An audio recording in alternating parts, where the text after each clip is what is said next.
আজি অসমৰ মুখ্যমন্ত্ৰী ডক্টৰ হিমন্ত বিশ্ব শৰ্মাৰ ৫৬ সংখ্যক জন্মদিন।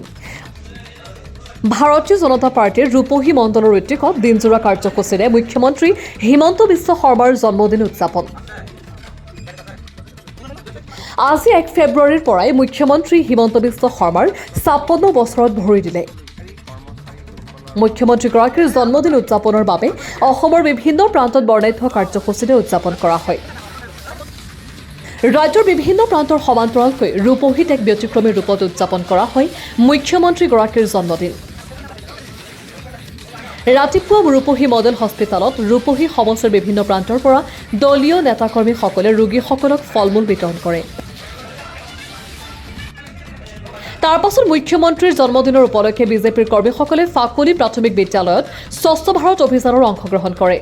মুখ্যমন্ত্ৰী হিমন্ত বিশ্ব শৰ্মাৰ সুস্বাস্থ্য আৰু দীৰ্ঘায়ু কামনা কৰি মছজিদত সমূহীয়াকৈ দোৱা কৰা হয়। মুখ্যমন্ত্ৰীৰ জন্মদিনৰ বিভিন্ন কাৰ্যসূচীসমূহত উপস্থিত থাকে ভাৰতীয় জনতা পাৰ্টীৰ ৰূপহী মণ্ডলৰ সভাপতি ৰফিকুল ইছলাম, বিশিষ্ট সমাজসেৱক তথা ৰূপহীহাট সমষ্টিৰ যুৱ নেতা আনোৱাৰ হুছেইন ওৰফে ডন, ৰূপহী মণ্ডলৰ সাধাৰণ সম্পাদক আব্দুল মজিদ ফাৰুকীৰ, বিজেপি নেত্ৰী ফাৰনাজ আহমেদ, ৰূপহী মণ্ডলৰ অনুসূচিত জাতি মৰ্চাৰ সভাপতি অসীম মণ্ডল আৰু ৰূপহীহাট সমষ্টিৰ বিজেপিৰ নেতাকৰ্মী আৰু অঞ্চলটোৰ ৰাইজ। নগাঁৱৰ পৰা প্ৰাঞ্জল নাথৰ ৰিপৰ্ট, নেশ্যনেল টিভি। প্ৰথমতেই মই মাননীয় আমাৰ অসমৰ মুখ্যমন্ত্ৰীগৰাকীক, যি আমাৰ ৰাইজৰ নয়নৰ মণি, তেখেতক ৫৬তম যি আমাৰ জন্ম দিৱস, তেখেতৰ জন্মদিন উপলক্ষে তেখেতক আন্তৰিক অভিনন্দন জ্ঞাপন কৰিছোঁ, শুভেচ্ছা জ্ঞাপন কৰিছোঁ। তেখেতে যাতে দীৰ্ঘায়ু হয়, তেখেতৰ মংগল কামনা কৰিছোঁ। লগতে আমি অনিৰুদ্ধ উন্নয়ন যাত্ৰাৰ এদিন হিচাপে লৈ আমাৰ অসমখন আগুৱাই নিবলৈ কাৰণে যি আমি প্ৰচেষ্টা হাতত লৈছোঁ, যি আমাৰ মুখ্যমন্ত্ৰীগৰাকীৰ যি নতুন উদ্যম, তেখেতে যেনেকৈ কাম কৰিব বিচাৰে, ঠিক তেনেকৈ আমিও আজি সমাজখন পৰিষ্কাৰ পৰিচ্ছন্ন কৰিবলৈ হিচাপে আগবাঢ়িছোঁ। আমি স্বচ্ছ ভাৰতৰ এটা অভিযান কৰিছোঁ, তাৰেই এটা খোজ আমি ইয়াত লৈছোঁ। পোনপ্ৰথমে আমাৰ অসমৰ ডাইনামিক মুখ্যমন্ত্ৰী,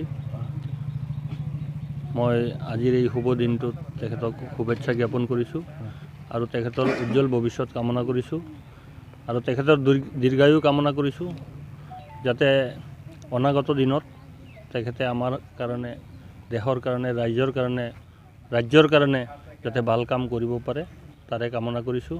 আৰু তেখেতৰ এই উপজা দিনটোৰ সংগতি ৰাখি আমি ৰূপহী মণ্ডলৰ তৰফৰ পৰা হস্পিটেলত আৰু আজি এই দক্ষিণ ফাকলি মুক্তাবী স্কুলত চাফাই অভিযান, দুখীয়া ৰাইজৰ ওচৰত গৈছোঁ। দুখীয়া ৰাইজক কিবা যি পৰিমাণে পাৰোঁ আমি ৰূপহী মণ্ডলৰ তৰফৰ পৰা অলপ কিঞ্চিত পৰিমাণ সহায় আগবঢ়াইছোঁ আৰু হস্পিটেলত গৈছোঁ, ৰোগীসকলক লগ ধৰিছোঁ, তেখেতসকলক কিবা এটা কিঞ্চিত পৰিমাণৰ আমি সহায় আগবঢ়াইছোঁ, ফল মূলৰ ব্যৱস্থা কৰিছোঁ।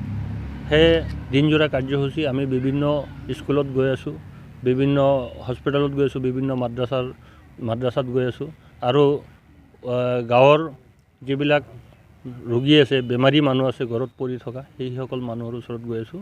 গৈ পেলাই তেখেতক কিবা এটা আৰ্থিক সহায় আগবঢ়াই আছোঁ, যাতে ইয়াৰ জৰিয়তে যাতে অসমৰ মুখ্যমন্ত্ৰীৰ ভৱিষ্যত উন্নত হয়, ভৱিষ্যত ভাল হয়, তাকে কামনা কৰিছোঁ।